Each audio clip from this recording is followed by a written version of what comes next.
په چاینا کې وائرس کرونا وائرس راوته دی. په مخکینو قومونو باندې په بني اسرائیل خو چې طاعون راغله نو عذاب او په د باندې عذاب نه دی. په دې کائناتو کې د الله د حکم نه بغیر یو پاڼه وچه پاڼه د ونې نه نشي غورځېدی. یو داسې بیماري وبا چې قومونه او دنیا ټوله تباه کوي، دا به څنګه د هغه د حکم نه بغیر راشي؟ نو دا د الله عذاب دی. او عبرت خو اخیسته پکار دي که نه. په چاینا کې دیو د زنانو باندې په نقاب پابندي ولګوله، پرده به نه وي. دا بالکل صراحتاً بغاوت او هغه چې کوم په ټوله دنیا کې انسانانو ته نجی ازادي، دا زموږ نجی حق دی، پرایویټ حق دی. نو دا خو پرایویټ حق دی چې زه به جامې وباسم او بربنډ به ګرځم، زنانه او نارینه دواړه، ما سره د چا کار نشته، دا زما نجی حق دی.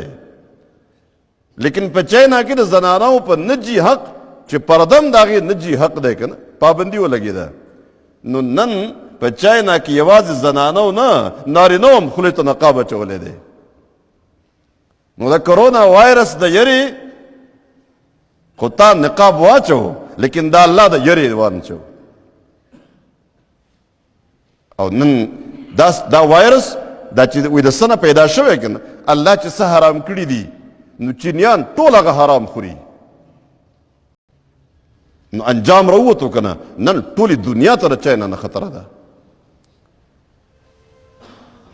او زمون د ملکونو عجیبه رویه، زمون د ملک عجیبه رویه ده. د چاینا جازونه روزانه راځي، پابندي نشته. لیکن زمون هلته طالب علمان دي په یونیورسټۍ کې، په دغه علاقه کې هلکان جنکۍ سټوډنټان هغې چغې وایي موږ د دې ځای نه وباسئ. نو دوی وایي نه، وایي د پاکستان سفارتخانې ورته ویلي دي چې مرګ او ژوند د الله په لاس کې دی، به دلته کښېنئ. نو تا سره انتظام نشته ولې؟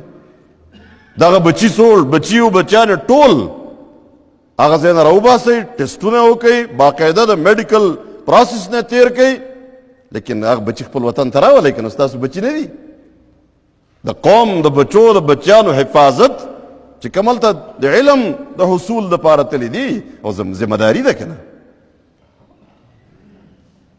او بله خبره ده چې د چاینا پراډکټس چې څومره دي، مصنوعات د چاینا ټولې دنیا ته روان دي، او ورو شکایتونه را روان دي چې د دیو چې کوم پراډکټس کوم ځای ته روان دي، د هغه ځای نه شکایات را روان دي چې وایرس رسېدلی دی. او دا به د الله د عذاب په صورت کې هم په دې چې دیو په مسلمانانو باندې ظلمونه وکړه، په پرده پابندي ولګوله، په روژه پابندي ولګوله، او د دیو تجارت په ټوله دنیا کې عام دی. ټوله دنیا نن د الله د یرې خو دا کار نه کوو، لیکن اوس به د کرونا وائرس د یریو کې دا ټول پروډکشن به دیو بند شي، ټول تجارت به اوس بند شي، ځکه وائرس رسېد دی په ذریعه. او د دیو پکار ده چې پاکستان ته د دیو جازونه راځي بند کړي که نه، چې ته خپل بچي نه راولې، خو د دیو خلک هم بند کړه که نه. او وائرس په چاینیز کې راغلی دی، ځکه دا چې کوم ګن بلا دیو خوري، کوم محرمات دي هغه دیو خوري، د هغې په وجه لګېدلی دی.